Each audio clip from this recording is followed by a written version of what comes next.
जब साइकिल आगे की तरफ एक्सेलरेट कर रहा होता है तो उस केस में जो इसका फ्रंट व्हील होता है ये रोटेट करता है। तो इसके पीछे साइंस क्या है? एक्चुअली क्या करते हैं, जब हम लोग फोर्स अप्लाई करते हैं पैडल पे तो जो चेन के थ्रू जो होता है इसका रियर वाले व्हील रोटेट करता है, ठीक है। तो इस पे तो ऐसा कोई चेन के थ्रू मैंने कनेक्शन नहीं किया जिसके वजह से पैडल के थ्रू ये रोटेट हो। तो ये रोटेट क्यों होता है, इसके पीछे साइंस क्या है, इसको समझते हैं।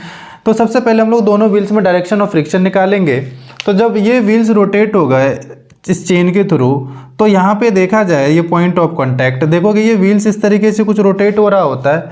तो यहाँ पे जो रिलेटिव वेलोसिटी के डायरेक्शन होगा इस डायरेक्शन में होगा, तो फ्रिक्शन फोर्स जो होता है रिलेटिव मोशन के अपोजिट डायरेक्शन में लगता है। तो इस पॉइंट पे जो फ्रिक्शन फोर्स होगा आगे की तरफ होगा और ये F1 होगा।